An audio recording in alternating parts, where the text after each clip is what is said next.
মাঝে মাঝে আমি কি চাই জানো, যাতে পরের বেশি মরণ আসে। বলো না, বলো, মরণ আসলো এক্ষুনি, নিয়ে গেল তক্ষুনি। আমার যদি মরণ হয়ে যায় তাহলে তো এই অপমান সহ্য করতে হবে না আর আমাকে। এই রোশনাই, তুই এরকম কথা কেন বলছিস রে?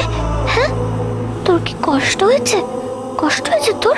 ঠিক আছে, আমি সাট করে দিচ্ছি তোকে, তুই একদম কষ্ট পাস না, একদম না। দেখিস, তোর একদিন খুব সুন্দর বিয়ে হবে আর তোর বর তোকে অনেক অনেক ভালোবাসবে। তাই তো আমি তোকে বলি যে ওই খুড়িমা রানীর সাথে বিয়ে না হয়ে যদি তোর সাথে বিয়ে হতো তাহলে তুই এই বাড়ির বউ হয়ে যেতিস, কত ভালো হতো বলতো।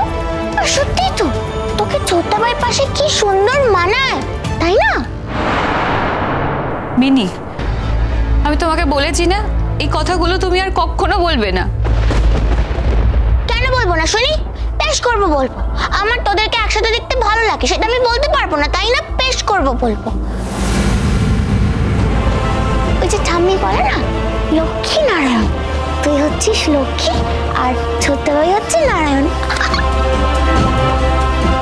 করো, সবাই আমাকে অপমান করে, এখন তুমিও অপমান করো। ওই একদম মিথ্যে দোষ দিবি না, আমাকে বলে দিলাম, একদম মিথ্যে দোষ দিবি না। আমি তোকে অপমান করছি? হ্যাঁ, আমি কত ভালো কথা বলছি আর বলে নাকি আমি অপমান করছি। ঠিকই তো বলেছি আমি। তোরা হলি ওই ওই কি যেন বলে না, মেড ফর ইচ আদার। হ্যাঁ, মেড ফর ইচ আদার।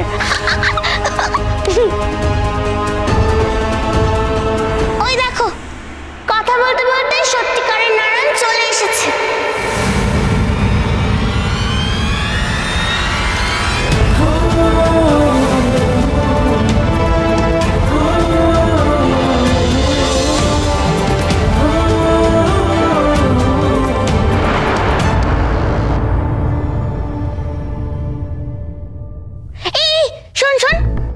আমি এতক্ষণ যে কথাগুলো বললাম তুই শুনি? মিনি, তুমি যদি আর একটাও কথা এখানে বলো, আমি কিন্তু আর কোনোদিনও তোমার সাথে কথা বলবো না।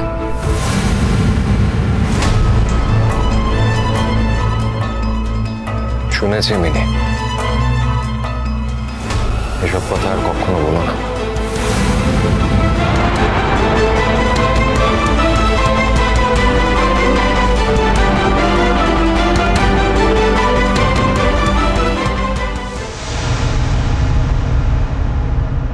কি ব্যাপার মিষ্টু, জাহ্নবী, তোমরা তত্ত্ব সাজাচ্ছ? এই মেয়ে, তুমি একটু হাত লাগাতে পারছো না? কি ভেবেছো কি তুমি মহারানী হয়ে গেছো, হিরোইন হয়ে গেছো বড়? এই যে শোনো, এসব হিরোইন ঠিরোইন না বাইরে, এখানে কোনো হিরোইন না। যতদিন এই বাড়িতে রয়েছো ততদিন কিন্তু তুমি এই বাড়ির মেড, বুঝেছো? তত্ত্বগুলো সাজাও, হাত লাগাও। আমি বুঝতে পারিনি আন্টি, আমি ভাবলাম আমি যদি তত্ত্ব সাজাতে যাই তাহলে বোধহয় তোমরা রাগ করবে। বাড়ির কাজের লোক যে বাড়ির বিয়ের কাজ করতে পারে সেটা আমি জানতাম না। কত বড় বড় কথা শিখেছো না, মুখে খই ফুটছে একেবারে। হ্যাঁ, আমি খুব ভালো করে জানি রোশনাই, তুমি সব সময় সব কাজ এড়িয়ে যেতে চাও। আমি বাড়ির কাজই করছিলাম আন্টি, উঠোন পরিষ্কার করে, কিচেন পরিষ্কার করে, পুরো ঘর পরিষ্কার করে এলাম। আমি চুপচাপ বসে থাকিনি আমি আন্টি। তাহলে কেন শুধু শুধু এসব কথা বলছো? এত কথা কেন বলো বলো তো? হেল্প করতে পারলে করো, নালে যাও এখান থেকে। রোশনাই, তুমি আশীর্বাদে যাচ্ছ? কেন যাবে না মিষ্টু? বাড়ি শুদ্ধ সবাই যাচ্ছে, ও যাবে না ওর দিদির আশীর্বাদে? কেমন লাগে? আমরা সবাই আশীর্বাদ করতে যাব, ও দেখবে না? আমি যদি না যাই, মানে বাড়িতে তো কাউকে না কাউকে থাকতেই হবে। কে বলেছে কাউকে থাকতে হবে? কই, আমরা তো কেউ বলিনি কাউকে থাকতে হবে। তুমি রেডি হয়ে যাবে রোশনাই, কারণ তোমার মাসে এক্সপেক্ট করছে তুমি যাবে। আর তুমি যদি না যাও তাহলে সুরঙ্গমা ভাববে আমরা ইচ্ছা করে তোমাকে নিয়ে আসিনি। যাবে নাই বা কেন? তোমার দিদির আশীর্বাদ তোমার তো যাওয়া উচিত, না গেলে হয় নাকি? তাছাড়া তুমি যখন বিয়ে অবধি এইখানেই থাকবে, তাহলে তো তোমার সব কিছুতে পার্টিসিপেট করা উচিত, পুরো আশীর্বাদের প্রসেসটা ইনভলভ থাকা উচিত। আর শুধু এই অনুষ্ঠানটা কেন, বিয়ের সমস্ত অনুষ্ঠানে তোমার পার্টিসিপেট করা উচিত।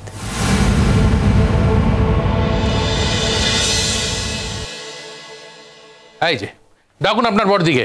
আপনি এখানে কি চাই? কি আবার চাই? আমার ন্যায্য টাকা চাই। আপনার বড়দি আমার টাকা আটকে রেখেছে, ডাকুন ওনাকে। বড়দি এখন মিটিং এ ব্যস্ত আছেন, যান আপনি এখান থেকে যান। আমি এখানে বসলাম, দেখি কি করতে পারে। না আপনি এখানে বসবেন না, যান বাইরে বেরোন। বাইরে যাব না, আমি এখানে বসেই ওয়েট করব।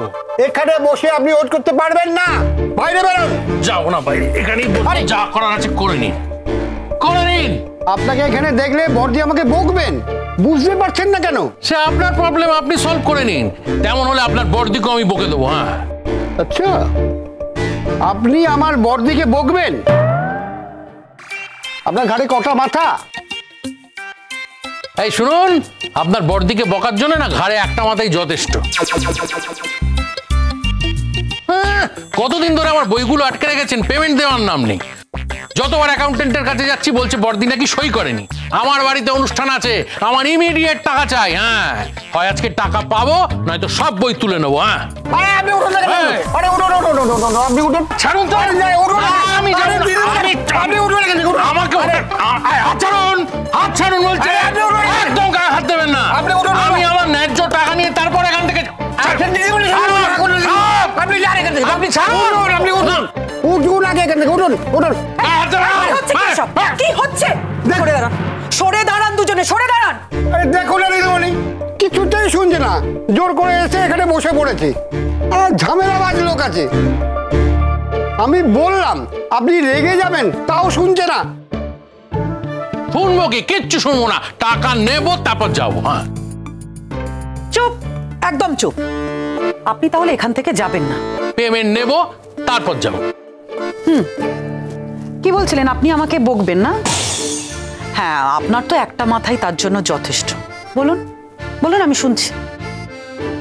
আপনার কি দয়া মায়া বলে কিচ্ছু নেই?